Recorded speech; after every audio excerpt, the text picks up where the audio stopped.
Friends, இப்போ ரீசெண்டாக vacation டைமில் நான் வாங்கின யூஸ்ஃபுல்லான ப்ராடக்ட் தான் உங்களோட ஷேர் பண்ண போகிறேன். கண்டிப்பாக இது பார்க்குற குட்டீஸ்க்கும் யூஸ்ஃபுல்லாக இருக்கும்னு நினைக்கிறேன். குட்டீஸ்க்கும் இந்த வெக்கேஷன் டைமில் ஏதாவது யூஸ்ஃபுல்லாக கற்றுக்கணும் ஆர்வமாக இருக்கும் இல்லையா? கண்டிப்பாக உங்களுக்கு யூஸ்ஃபுல்லாக இருக்கும்.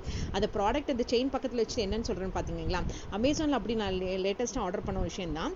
இதை பார்த்தீங்கன்னா என்ன நான் சொல்கிறத விட பிரிச்சே காமிச்சிட்றேன். இப்போ வாங்க இது பிரித்து உங்களுக்கு என்னங்கிறத காமிக்கிறேன். இது பார்த்திங்கும்போது உங்களுக்கே கண்டிப்பாக யூஸ்ஃபுல்லாக இருக்கும். சொல்கிறதை விட பிரிக்கலாம் ட்ரை பண்ணிகிட்டே இருந்தேன். சிசர் எடுக்கிறத விட நாமளே பிரிச்சலான்னு கை வச்சு பிரித்து பார்த்தேன். ஸோ மேக்ஸிமம் அந்த பாலித்தீன் கவர் மாதிரி இருக்கும்ல, அமேசான் கவர் மாதிரி இருக்கும்ல, அதை பிரித்து பார்த்தேன். உள்ள சேம் திங் பார்த்தீங்கன்னா ஒரு ப்ரௌன் கலரில் போட்டு திரும்ப அகைன் சீல் பண்ணியிருந்தாங்க. ஸோ இது என்னென்னு பார்த்தீங்கன்னா செயின் மாதிரி இருக்கும்ல, செயினுக்கு யூஸ்ஃபுல்லான ஒரு ப்ராடக்ட் தான். அது என்னென்னு பிரித்து காமிச்சா உங்களுக்கே தெரிஞ்சிடும். உள்ளே பார்த்தீங்கன்னா இந்த மாதிரி ஒரு ப்ரௌன் கலர் கவரில் அகைன் சீல் பண்ணி வச்சுருந்தாங்க. ஸோ சிசர் இல்லாமல் எதையும் கிழிச்சிடலாம் அப்படின்னு ட்ரை பண்ணி பார்த்தேன். அது பார்த்தீங்கன்னா ஃபுல் அண்ட் ஃபுல் பார்த்தீங்கன்னா செலோ டேப்பில் wrap பண்ணி வச்சுருந்தாங்க. நானும் மேக்ஸிமம் ட்ரை பண்ணி பார்த்தேன். சிசர் இல்லாமல் அதை போய் எடுக்கணுமே, அங்கேருந்து எடுக்கணுமே, வீடியோ வேறு எடுக்க ஆரம்பிச்சிட்டோம் அப்படின்னு சொல்லி சிசர் இல்லாமல் எடுக்க எவ்வளவோ ட்ரை பண்ணேன். அந்த பாலித்தீன் wrapper அப்படியே கீழே வரைக்கும் கொண்டு வந்து பிரிக்கலாம் அப்படின்னு பார்த்தேன். பட் ரொம்ப சீல் பண்ணி வச்சுருந்தாங்க. அது எடுக்கவே முடியலைங்க. மேக்ஸிமம் ட்ரை பண்ணி பார்த்தேன். சிசர் எடுக்காமல் விட்டுட்டோமோ அப்படிங்கிற மாதிரி தோணுச்சு. மேக்ஸிமம் அந்த எஜ்ஜெல்லாம் கூட கிழிச்சு பார்த்தேன், வரவே இல்லை. ஸோ இது எடுக்கிறதுக்கு ஒரு சின்ன சோம்பேறித்தனம் மாதிரி தெரிஞ்சது இல்லைங்க. ஸோ கிழிச்சு பார்த்துட்டு உங்களுக்கு என்னென்னு சொல்லலாம் அப்படின்னு ட்ரை பண்ணி பார்க்குறேன். முடியவே இல்லை. கடைசியில் சிசர் தான் தேவைப்பட்டுச்சு போல இருக்குது அப்படின்னு நினச்சேன். நம்ம அவசரப்பட்டு சொல்லிட்டோமோ அப்படின்னு. ஏன்னா உள்ள ப்ராடக்ட் எப்படி சீல் பண்ணியிருக்காங்க அப்படிங்கிறதும் தெரியாது. பிடிக்கும்போது அதை கீழே சிந்திச்சுன்னா என்ன பண்ணுறதுங்கிறதுக்காக தான்.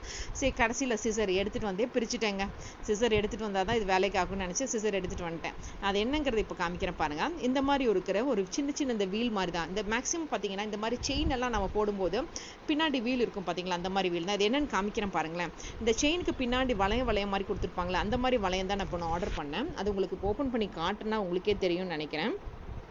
ஸோ அதனால தான் நான் வந்து சிசர் எடுத்துகிட்டு வந்து கட் பண்ணேன். அதுலேயும் கூட பார்த்தீங்கன்னா செலோ டேப் பின் பண்ணி திரும்பவும் பண்ணி வச்சுருந்தாங்க, சீல் பண்ணியிருந்தாங்க. ஸோ அந்த பின்னெல்லாம் எடுத்து சேஃப்டியாக ஒரு இடத்துல வச்சுட்டு இப்போ உங்களுக்கு அந்த வீல் மாதிரி இருக்கிறத எடுத்து காட்டுறேன். இது நல்ல பெரிய வீல் மாதிரியே இருந்துச்சுங்க. நான் உங்களுக்கு ஓப்பன் பண்ணி காட்டுறேன் பாருங்களேன். இது எடுக்கும்போதே கீழே இருந்துச்சு. இந்த வீல் பார்த்தீங்கன்னா உங்களுக்கு வீடியோவில் பார்க்குறதுக்கு சின்னதாக தெரியுதான்னு தெரியல, பட் இது நல்ல பெரிய வீலாகவே இருந்துச்சு.